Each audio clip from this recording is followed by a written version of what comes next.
मैं कह रही थी ना, शिफोरा पे सेल चल रही है तो कुछ ब्यूटी प्रोडक्ट्स भी ले लेंगे। पापा मैं और प्रिया शॉपिंग के लिए मार्केट जा रहे हैं। वो एक्चुअली ठंड के लिए कुछ कपड़े खरीदने थे, तो आपके लिए कुछ लाना है तो बता दीजिए। नहीं बेटा, मुझे कुछ नहीं चाहिए, तुम जाओ। सुनो, पापा के लिए शॉल ले लेंगे, पुरानी हो गई है। नहीं बहू, ये शॉल पुरानी जरूर है लेकिन गर्म है और इससे सुलोचना की यादें भी जुड़ी हुई है, तो जब तक चल रही है इसे ही ओढ़ूंगा। ठीक है पापा जी, जैसी आपकी मर्जी। चले। अच्छा पापा, प्रिया बता रही थी कि आजकल आप डायरी बहुत लिखते हैं, तो आपको स्टेशनरी का सामान, कॉपी किताब या फिर कुछ भी खाने पीने का चाहिए हो तो बता दीजिए, मैं आते हुए ले आऊंगा। चल तो इतनी जिद कर रहा है तो एक काम कर,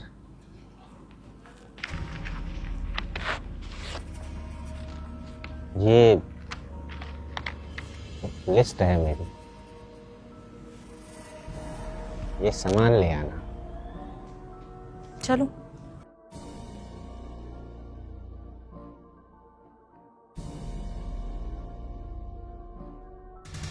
बस ये चाहिए, कुछ नहीं चाहिए बोलते बोलते भी ना इतनी लंबी लिस्ट पकड़ा दी है तुम्हारे पापा ने। और जब मैं प्यार से बोल रही थी कि मैं शॉल ले आऊंगी तब मना कर दिया। मुझे तो लगता है दिमाग खराब हो गया उनका। प्रिया क्यों अपना मूड खराब कर रही है? और पापा ने छोटा मोटा सामान ही मंगवाया होगा, मिला तो ठीक है, वरना लिस्ट वापस कर दूंगा। एक बार खोल के देखो तो सही, क्या क्या डिमांड रखी है तुम्हारे पापा ने। अभी चलते हैं, बाद में देखेंगे, ठीक है?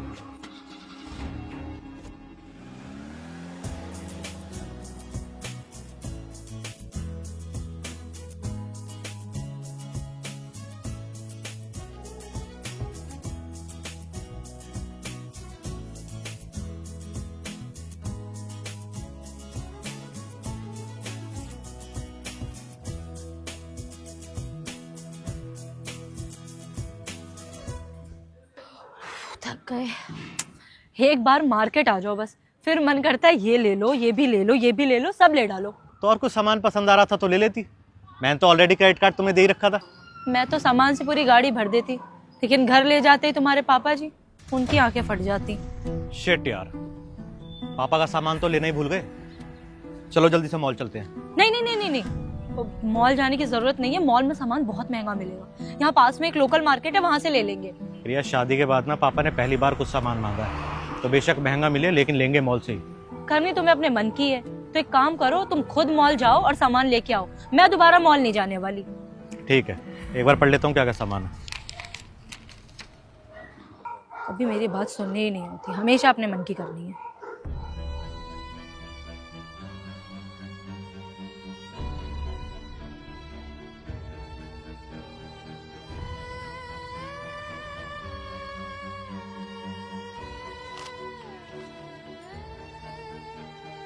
बेटा मुझे कोई चीज, कोई सामान नहीं चाहिए। तूने मुझे बिना मांगे सब कुछ दिया है, बस मुझे कमी है तो तेरी, अपनी संतान की। हाँ बेटा, मुझे तेरा थोड़ा सा समय चाहिए, वही समय जो तू शादी से पहले मुझे दिया करता था। मेरे और सुलोचना के साथ बैठकर सुबह की चाय पीता था, कुछ हमारी बातें सुना करता था, कुछ अपनी बताता था। याद है रीना से अपने संबंध के बारे में तूने हमें चाय पीते हुए ही बताया था। बहुत अच्छा समय था वो। तू ऑफिस जाते हुए मेरा आशीर्वाद लेकर निकलता था और लौटकर भी सबसे पहले मेरे ही पैर छुआ करता था। वैसे तो बेटे माँ के लाडले होते हैं, मगर तेरा लाड अपने बाप से ज्यादा था, इसलिए सुलोचना भी अक्सर मुझसे झगड़ा करती थी।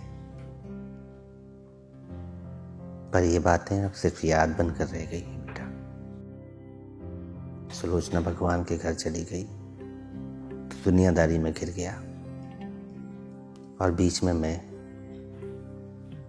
अकेला रह गया बेटा। मैं जानता हूँ तेरे ऊपर परिवार की जिम्मेदारियां हैं, ऑफिस का बोझ है, इसीलिए तू बिजी हो गया है। मगर बेटा इतना बिजी होना भी सही नहीं है कि तेरे पास अपने बाप के लिए समय ना हो। तो ऑफिस कब जाता है कब लौटता है मुझे अब पता ही नहीं चलता। सच बताऊं तो मुझे याद भी नहीं कि आखिरी बार हम दोनों एक साथ 1 घंटे के लिए कब बैठे थे। बीच में मैं बीमार हुआ था, अस्पताल में एडमिट रहा। तूने मेरे लिए एक नर्सिंग स्टाफ तक का अरेंजमेंट करा। लेकिन क्या एक बेटे का फर्ज बस इतना ही है? नहीं बेटा, मुझे ये वाला बेटा नहीं, वो पुराना वाला चाहिए जिसके पास मेरे लिए समय था। अगर हो सके तो जब तक मैं जिंदा हूं मुझे अपना थोड़ा सा समय रोजाना आधा से 1 घंटा दे दे बेटा, क्योंकि शायद आगे मेरे पास ज्यादा समय नहीं बचा है।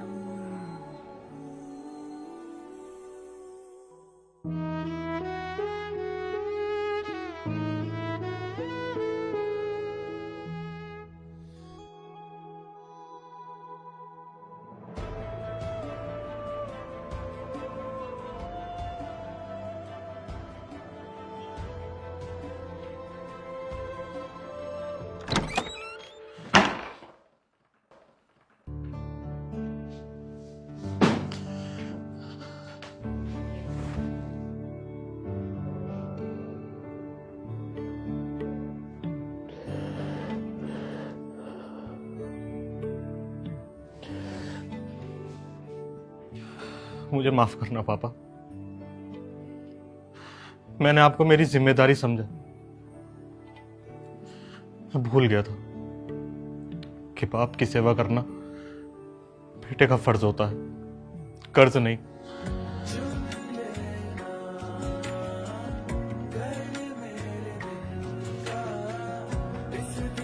थैंक यू बेटा।